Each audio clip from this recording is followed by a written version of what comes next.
Si vous faites de la publicité sur Facebook Ads et que vous avez un e-commerce, vous posez potentiellement la question de quelle campagne lancer. Eh bien, dans cet épisode, je vais absolument répondre à ces questions et je vais même vous donner 4 campagnes différentes et vous expliquer à quel moment il faut les lancer.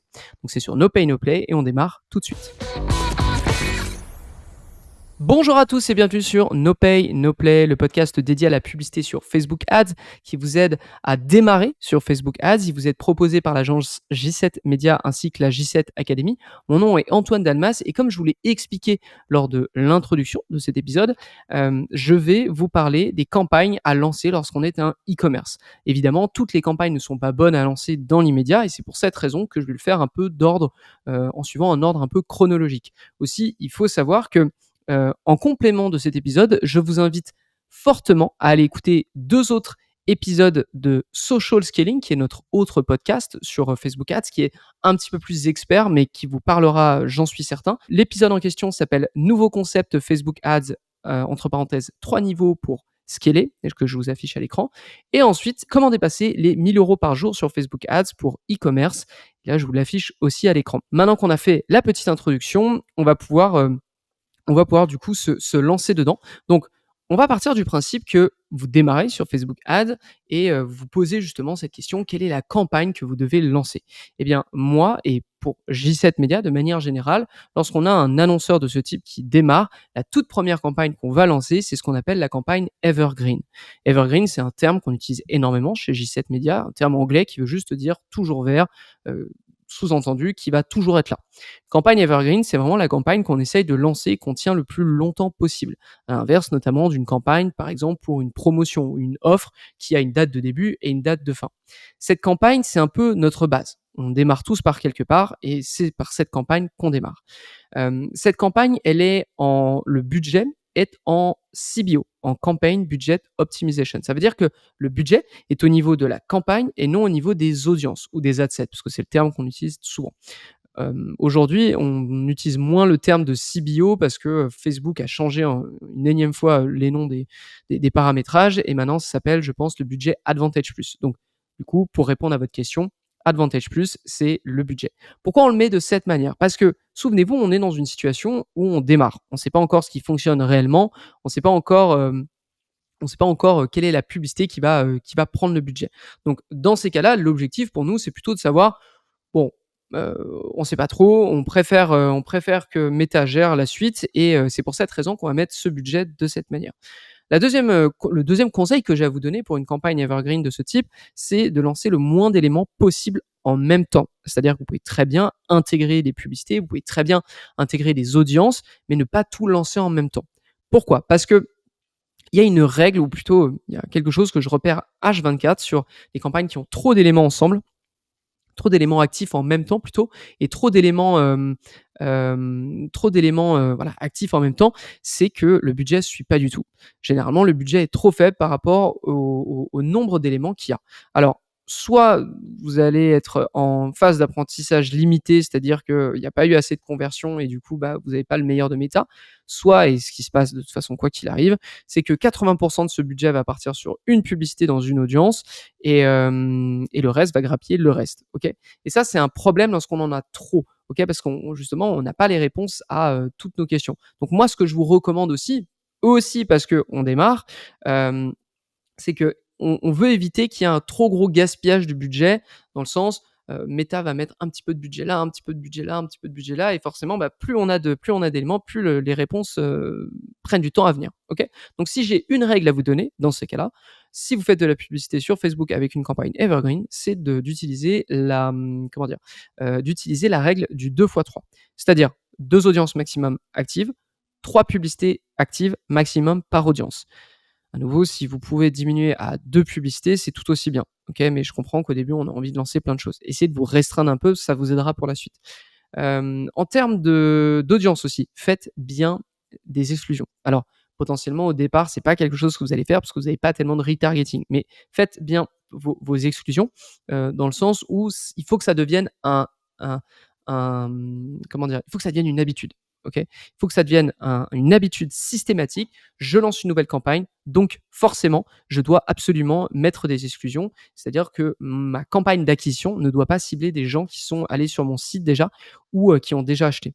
OK? On a des campagnes qui sont précisément faites pour ça. Ensuite, un budget honnête. Effectivement, alors ça sera quelque chose qui arrivera potentiellement après que vous ayez une petite idée de ce qui a, de quel est votre coût par achat, moyen finalement, si vous venez de lancer une campagne, mais un budget honnête. Imaginons que vous êtes en achat, que vous lancez un e-commerce, que vos produits coûtent, je sais pas, 25 ou 30 €. Ça m'étonnerait qu'un budget, moyen de 10 € par jour soit vraiment un budget intéressant, OK? Vous allez juste mettre vachement de temps à avoir des réponses et en plus de ça, bah, Meta aura tellement peu de budget qu'il va probablement vous donner des coûts par achat qui sont abominables, OK? Donc ayez un budget honnête, heu, quitte à juste, voilà, que ça aille plus vite, mais au moins que vous soyez certain de ce qui fonctionne ou pas. Dernier conseil là-dessus, sur cette campagne, ayez des concepts publicitaires différents. Ça ne sert à rien, pour l'instant, d'avoir des concepts très, très similaires les uns aux autres et de vous dire: «Ah, je fais des déclinaisons, je teste». Non, non, là, vous testez rien du tout en termes de déclinaison, vous isolez pas une variable, vous arrivez avec des concepts publicitaires très différents. Parce que, imaginons que si vous faites de la légère déclinaison entre vos publicités et qu'il y en a aucune qui fonctionne, bah, vous n'avez pas appris grand-chose ou du moins vous avez appris que ce concept fonctionnait pas. Mais s'il fonctionne pas, bah, vous allez quand même, dépenser pour, 2-3-4 publicités différentes. Ce serait dommage. Autant avoir des trucs très, très différents, OK? Autant, justement avoir des trucs très pertinents mais complètement différents. Donc ça, c'est la première campagne que vous devez lancer. Son objectif ici, bah, c'est très simple, c'est vraiment de voir rapidement où va l'argent en fait? Où va l'argent? C'est-à-dire, Meta, avec son expérience, avec ce que vous lui demandez de faire, hem, où va l'argent et quelle est la meilleure publicité, quelle est la meilleure audience, quelle est la meilleure offre, quel est le meilleur produit et cetera qui prend le budget. Et lorsque c'est fait, lorsque vous avez stabilisé ça, parce que encore une fois, c'est pas lorsque vous avez 3-4 conversions, qu'on considère que c'est une bonne publicité ou une bonne audience. C'est lorsque vous avez largement dépassé la dizaine de conversions et que vous avez des conversions de façon stable, OK? Donc tant que vous n'avez pas ça, tant que vous n'avez pas de la stabilité et de la récurrence, c'est-à-dire que tous les jours vous avez, 2-3 conversions et c'est pas genre, vous avez, 5 conversions un jour, 0 conversion le lendemain, 0 conversion le surlendemain, 5 conversions d'un coup. Vous voyez un peu l'idée? Il faut que ce soit stable, OK? Dès lors que vous avez de la stabilité et de la récurrence, vous passez à la seconde campagne. Et la seconde campagne, là, on est sur de la campagne de testing. Donc là, vous avez une preuve de concept, c'est-à-dire vous avez une offre, une audience, un truc qui a fonctionné, un ensemble qui a fonctionné. Bah, c'est parti. Là, on va commencer à isoler des variables. C'est-à-dire que quand je vous parlais dans un autre podcast, parce que voilà, dans un autre podcast, j'y pense, mais je parlais dans un autre podcast que le titre, la rédaction, les taglines qui sont utilisés, tout ça, oui, c'est des choses à tester, mais pas dans l'immédiat ou du moins pas de façon aussi micro. Là, pour le coup, on y est. OK? Là, vous pouvez les faire. Là, vous pouvez isoler une variable et tester à fond ce que vous voulez. Pourquoi? Parce qu'on est dans un moment avec votre e-commerce où vous optimisez quelque chose qui fonctionne déjà. Et il y a un double avantage à ça. Le premier avantage, forcément, c'est de prolonger le succès que vous avez. Si vous avez eu du succès avec cette publicité initiale et que vous modifiez légèrement cette publicité avec, d'autres variables, ou d'autres éléments et bah, vous avez des chances que ça refonctionne et comme ça, vous aurez 2 versions de la publicité qui fonctionnent et en plus de ça, puisque vous avez lancé une nouvelle campagne, bah, vous aurez un nouveau budget en plus, donc vous aurez un petit peu augmenté votre budget. Vous aurez scalé. D'accord? Donc ça, c'est vraiment le bon point. Souvenez-vous par contre toujours, et là c'est un vrai conseil que je vous donne parce que j'ai pu, suivre des élèves dans la J7 Academy. Parenthèse pour ceux qui nous découvrent, mais la J7 Academy, c'est un écosystème dans lequel on aide des gens à devenir meilleurs sur Facebook Ads et surtout à le rester. Si ça vous intéresse, j7academy.com, ou dans les notes de l'émission. Et chose qu'il faut absolument comprendre, c'est qu'il faut isoler des variables. Si dans votre publicité 1, vous avez, un titre et une rédaction et que dans la publicité 2, vous avez changé le titre et la rédaction, si la publicité 2 ne fonctionne pas, vous ne saurez pas pourquoi. Vous ne saurez pas est-ce que c'est à cause du titre ou est-ce que c'est à cause de la rédaction? Vous avez compris un peu l'idée. Toujours isoler des variables. Là, l'objectif, très simple, augmenter les résultats plus nourrir votre campagne evergreen. Parce que ce qui est intéressant, c'est que quand vous avez une campagne evergreen, l'idée, c'est de ne plus tester dessus, comme ça a été le cas au début, et c'est normal parce que c'était le début, mais vous devez prendre votre meilleure publicité que vous avez dans votre campagne testing et l'envoyer dans votre campagne Evergreen pour que la campagne Evergreen ne reçoive que les meilleures publicités possibles. OK? Donc ça, c'était la deuxième campagne. La troisième campagne, et celle-ci, elle va être hyper intéressante dès lors que vous avez justement une forte stabilité et de nombreuses publicités qui fonctionnent, c'est la campagne Shopping Advantage Plus. Alors, je dois être très honnête avec ce paramétrage, donc ce type de campagne, c'est vraiment, je trouve, le graal du e-commerce, à mon sens. Pourquoi? Parce que c'est le genre de campagne le genre de campagne qui est capable plutôt, d'encaisser un très, très gros budget. OK?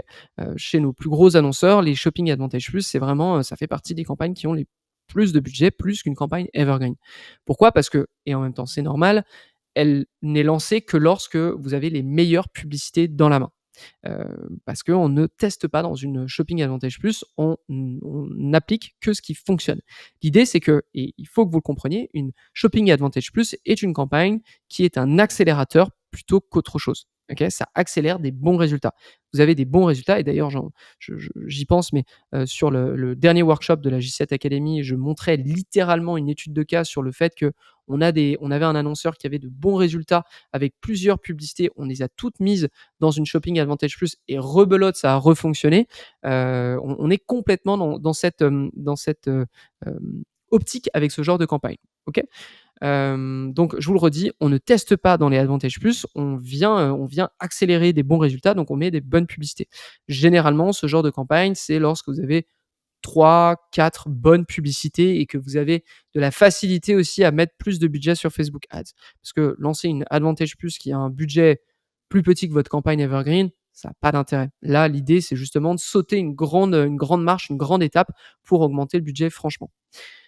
Autre campagne où j'ai évidemment, alors je parle pas de la campagne de retargeting pour le coup, où je la prends pas en compte, mais je pense que je vais la dire. Allez, je vous fais une petite parenthèse sur la campagne Evergreen, comme ça vous aurez aussi une autre campagne, une 5e campagne. C'est juste que j'aime parler surtout de l'acquisition.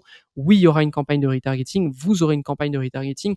Là, pour le coup, le seul conseil que j'ai à vous donner, c'est pas de vous dire: «Vous devez absolument utiliser votre audience visiteur 30 jours ou engagement 60 jours». Là, pour le coup, les campagnes de retargeting, vous allez lancer avec ce que vous avez dans les mains, encore une fois. Et c'est-à-dire que ça ne sert à rien de lancer une campagne de retargeting si vous êtes au début de votre expérience avec le e-commerce. Par contre, ça va avoir de l'intérêt après peut-être un mois, plusieurs semaines du mois, OK? Histoire que vous ayez assez de volume.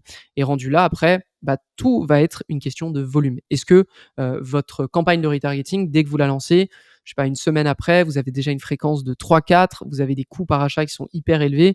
Voilà, ça veut juste dire que votre audience de base avec laquelle vous êtes parti était trop petite et vous êtes retrouvé dans cette situation. Donc faites attention avec le retargeting, c'est juste, on suit d'ailleurs la même chose que la campagne Evergreen, on est en budget CBO, OK, on est en budget Advantage Plus, mais vraiment le point important, c'est ne segmentez pas trop, ça sert à rien au début, vraiment ça ne sert à rien, et observez votre coût par achat et la fréquence. Si la fréquence augmente en plus du coût par achat, vous êtes probablement en train de saturer votre audience. Voilà, donc je termine la parenthèse. On retourne sur la dernière campagne, la 4e, et là, pour le coup, c'est une campagne que j'adore, qu'on a lancée, les premières fois, c'était, il y a bien quelques années maintenant. C'est les campagnes de Catalog Ads, anciennement DPA, pour Dynamic Ads, heu, Dynamic Product Ads, voilà, c'est ça, DPA. La campagne de Catalog Ads, en fait, généralement, elle a toujours été utilisée en retargeting. Pourquoi? Parce que, mais mine de rien, son fonctionnement de base, je pense, a été pensé pour ça. La Catalog Ads, c'est la campagne où vous avez une publicité qui est généralement un carrousel et dont les produits qui sont affichés vont s'afficher automatiquement en fonction de ce que Meta estime être le meilleur produit à mettre de l'avant. Pourquoi je pense que ça a été pensé en retargeting de base? Parce que ça marche très très bien en retargeting. Imaginons, je suis un visiteur, je vais sur votre site, je me balade, je regarde le produit A, le produit B, le produit C. Et en fait, lorsque je vais aller sur Facebook Ads, si j'ai une campagne de catalogue ads qui est en retargeting, eh bien, surprise, sur les publicités, je vais voir le produit A, le produit B, le produit C. Et moi, média buyer, moi, derrière le ads manager, j'aurais rien fait pour ça.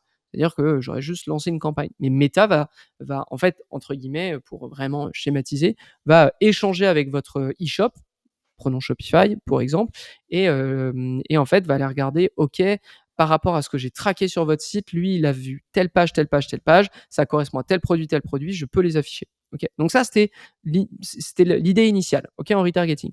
Et en fait, depuis quelques années, nous, on l'utilise en acquisition. C'est-à-dire que on va prendre ce carrousel, OK, automatique, et on va laisser Meta choisir quelle est la publicité à lancer. Quel est le produit plutôt à mettre de l'avant devant quelqu'un qui ne nous connaît pas, qui n'est pas allé sur notre site internet. Donc c'est comme si on donnait, comme vous avez sans doute, entendu très souvent sur les podcasts, ici, c'est comme si, on donnait encore plus de liberté à Meta, non pas sur la façon dont il se diffuse, non pas sur le budget qu'il diffuse, mais même sur le produit qu'il montre. OK? Et avec pas mal d'e-commerce, on a de très bons résultats avec ça.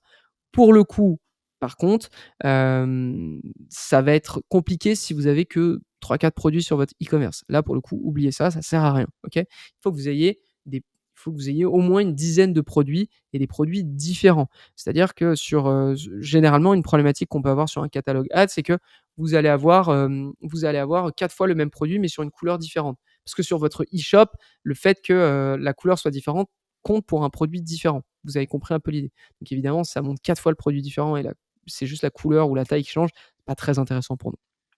Qu'est-ce que je m'étais noté dessus? C'est aussi la meilleure solution pour les problèmes de stock. Effectivement, on a quand même pas mal d'e-commerce qui, parfois nous disent: «Ah, j'ai plus ce produit en stock, est-ce qu'on peut couper la publicité?» Bah, forcément, c'est un peu embêtant pour tout le monde. Avec une campagne de DPA, enfin de Catalog Ads, ce genre de problème est résolu parce que Meta est au courant avant tout le monde finalement que, le produit il est plus en stock, donc il a plus besoin de le mettre de l'avant. C'est hyper intéressant aussi pour isoler des collections et des catégories. Ça, c'est vraiment quelque chose qu'on a testé et qu'on recommande. Lorsque vous avez plusieurs catégories, collections, capsules, peu importe, ça peut être intéressant de faire des catalogues ads en fonction de ces catégories. Et là, du coup, après, bah, vous pourrez regarder en acquisition sur une audience froide, cette catégorie, elle marche pas. Celle-ci, elle marche. Celle-ci, elle marche un peu. Et du coup, vous faites un peu votre marché et vous coupez ce qui fonctionne et vous augmentez le budget de ce qui fonctionne pas. Et aussi, on va se dire, bah ouais, ça fait partie des campagnes qui sont capables d'encaisser aussi pas mal de budget facilement. Donc là, l'objectif ici, bah, c'est comme une campagne de Advantage plus la shopping, c'est d'augmenter drastiquement les volumes de conversion. Donc on arrive à peu près, aux 4 campagnes que je voulais vous présenter. La campagne Evergreen, qui est la campagne que tout le monde a eue, la campagne de testing et d'ailleurs, je tiens à le dire, mais tout le monde a eu et tout le monde a encore. Ça ne veut pas dire que dès lors que vous avez, plein de campagnes de testing et cetera, une campagne d'Evergreen, est arrêtée, c'est pas le cas. Vous avez une campagne de testing, vous avez une campagne Shopping Advantage Plus et une Catalog Ads et ces 2 là, elles arrivent plutôt à la fin, plutôt quand vous êtes vraiment installé et que vous avez plein de preuves de succès avec d'autres publicités. Voilà, et je vous le redis, allez écouter les épisodes dont je vous ai parlé de social scaling, nouveau concept Facebook Ads, entre parenthèses, 3 niveaux pour scaler, et comment dépasser les 1 000 € par jour sur Facebook Ads, entre parenthèses, pour e-commerce. OK? Je pense que ça vous donnera un énorme complément, à tout ce que je viens de dire. Donc, c'est tout pour cet épisode. Si ça vous a plu et que vous ne nous connaissiez pas, bah, abonnez-vous. Sinon, mettez-nous un petit commentaire pour ceux qui nous regardent sur YouTube. Dites-moi par exemple quel est l'épisode que vous aimeriez que je fasse en termes de sujet. Et si c'est pertinent, si j'ai matière à parler dessus, eh bien, ce sera avec grand plaisir que je vous ferai un épisode dédié dessus. Voilà, c'est tout pour aujourd'hui et on se retrouve sur un prochain épisode de No Pay No Play. À très vite tout le monde.